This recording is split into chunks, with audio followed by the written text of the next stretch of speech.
le monde! Aujourd'hui, on se retrouve pour une vidéo assez spéciale.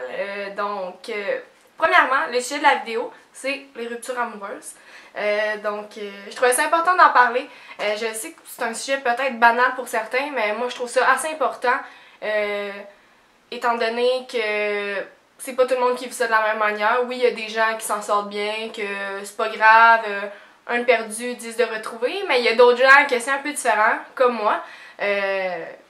Dans le fond, comme la rupture amoureuse que j'ai vécue, ben moi c'était vraiment difficile. Ça n'a pas été de la petite bière, comme on dit. La vidéo va être un peu spéciale. C'est-à-dire que je vais pas vous raconter mon histoire sur le flair comme ça. J'ai écrit mon histoire. C'est pas sous forme de une lettre, c'est vraiment sous forme d'une histoire. C'est personnel, c'est sûr, sauf que c'est vraiment un sujet qui me touche. Puis je trouve ça extrêmement important d'en parler aux gens parce que je trouve que des fois c'est un peu banalisé, là, comme beaucoup. C'est comme une rupture amoureuse, ben oui, mais c'est juste une rupture, là, tu sais. Mais non, c'est pas vrai, c'est pas juste ça, c'est beaucoup plus que ça. Puis c'est pour ça qu'il y a des gens qui vivent ça énormément difficilement. C'est ça. On va commencer la vidéo à l'instant. Donc je vais commencer à vous lire cette fameuse histoire. Ça se peut que je sois un peu émotive. Pas parce que c'est récent, au contraire, ça fait quand même un petit bout que ça m'est arrivé. Sauf que, c'est une période de ma vie qui a été très difficile. C'est ça. On commence à l'instant. Et c'était la plus belle histoire du monde. C'était une ado un peu perdue dans la brume. Cependant, elle rêvait d'une chose. Vivre une de ces histoires d'amour parfaite où rien n'est impossible. Elle n'avait jamais imaginé qu'un soir d'avril, elle rencontrerait une personne qui allait changer sa vie à jamais.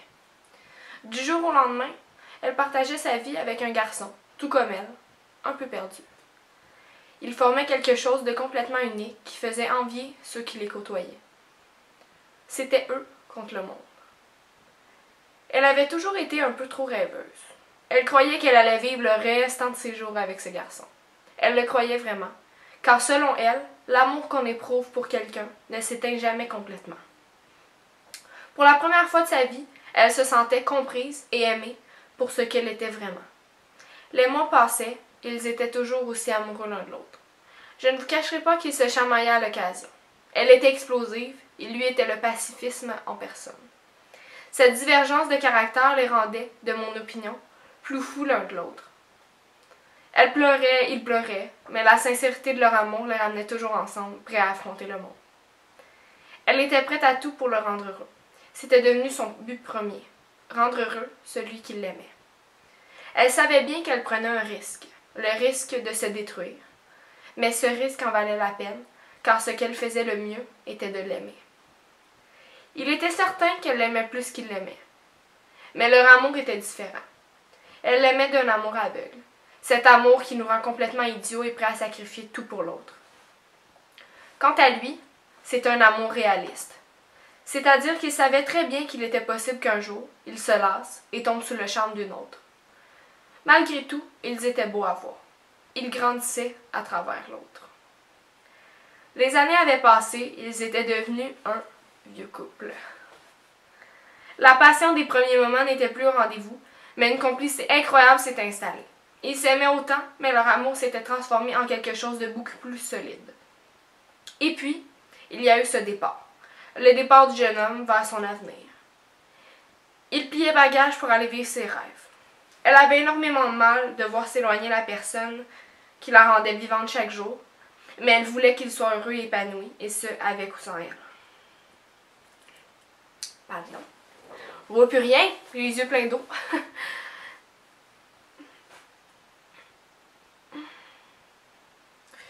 Après son départ, ils se voyaient beaucoup moins, mais ils profitaient de chaque moment comme si c'était le dernier. Cela les rendait encore plus unis. Un soir d'automne, il était revenu au bercail après une semaine folle d'université pour l'anniversaire de sa charmante petite blonde. Elle ne croyait jamais ce qui allait se passer. Elle savait qu'il l'aimait, mais pas à ce point. Cherchant nerveusement dans ses bagages, il lui donna une petite boîte renfermant une jolie bague qu'il avait choisie spécialement pour ce qu'il appelait la femme de sa vie. Il lui ouvrit son cœur en lui disant qu'elle était la seule personne qui l'avait toujours soutenu dans tous ses périples et qu'il l'aimait du plus profond de son cœur. Elle n'en croyait pas ses yeux. Les larmes coulèrent sur ses petites joues rosées, tellement elle était heureuse. Elle n'avait plus peur de le perdre. Elle avait la confirmation que leur amour était indestructible. Les jours passèrent et puis il repartit à l'autre bout du monde. Tout semblait parfait, mais quelque chose se mit à travers leur chemin. Les doutes naissèrent dans la tête du jeune homme. Il était attiré vers quelque chose de complètement nouveau et de mystérieux. Et c'est un 1er janvier qu'il fit part à la jolie blonde qu'il ne voulait plus d'elle et que leur histoire se terminait pour de bon. Elle était complètement renversée. Elle ne comprenait pas ce qui se passait. Son monde s'écroulait et elle ne pouvait rien faire pour éviter les dégâts. Il partit la tête haute vers son nouveau destin en lui disant qu'il avait besoin d'être seul, mais elle savait bien qu'une autre lui avait volé son cœur et qu'il refusait de l'admettre. Elle avait perdu la seule chose à laquelle elle tenait réellement et cela la poignardait de tous les côtés. Elle n'avait jamais ressenti un mal intérieur aussi intense. Ce qui lui faisait le plus mal, c'est que jamais elle n'aurait cru qu'il était capable d'autant de méchanceté. Elle ne comprenait pas comment quelqu'un pouvait prétendre aimer une personne autant et ensuite lui causer tant de tort. C'était complètement illogique à ses yeux. Elle tomba tranquillement dans un état d'âme très sombre. Elle se sentait vide.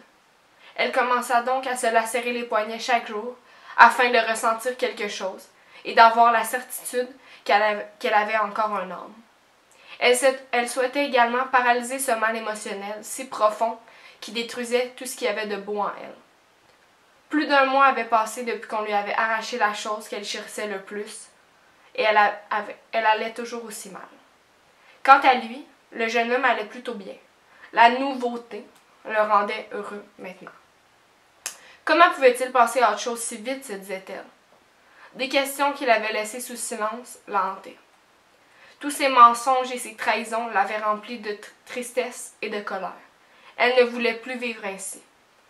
Bien qu'elle souhaitait réellement abandonner sa vie, elle n'avait pas la force de faire l'acte fatal, puisqu'au plus profond d'elle, elle savait bien que rien n'arrivait pour rien et que quelque chose de mieux l'attendait. Les jours passaient et c'était très difficile, mais elle s'accrochait à quelque chose d'inconnu, mais tout de même quelque chose. Elle reprit vie et se remit à apprécier les choses qu'elle appréciait auparavant. Elle cessa de ressasser le passé et laissa une chance à l'avenir. Elle apprenait à réaimer la vie. Elle retrouvait la personne qu'elle avait perdue dans une rivière de larmes. Bien qu'elle allait bien, au plus profond d'elle, toute cette expérience l'avait littéralement transformée. Elle n'allait plus jamais être la même, car cette cicatrice qu'elle avait sur le cœur était peut-être guérie, mais elle était bel et bien présente. Elle était tout de même en mesure de remercier l'homme qu'elle avait aimé pour tout ce qu'il lui avait apporté. Il n'était peut-être plus celui qu'elle avait aimé, mais elle pouvait se souvenir de tous les bons moments qu'ils avaient partagés ensemble. Cela restera gravé dans sa mémoire toute sa vie. Il resterait gravé dans sa mémoire toute sa vie. Elle comprit finalement que tout le bien qu'il lui avait apporté prenait le dessus sur le mal qu'il lui avait causé. Elle pouvait maintenant continuer où elle avait tout laissé tomber et vivre une vie heureuse et épanouie. Et ce sera toujours la plus belle histoire du monde. Donc, c'est ça. C'est mon histoire dite de manière un petit peu plus poétique. Mais en gros, c'est un peu ça qui s'est passé. J'ai été émotive, désolée. C'est ça, je suis pas émotive parce que j'étais encore en peine d'amour ou peu importe. C'est juste, ça a été sûrement la période la plus difficile de ma vie.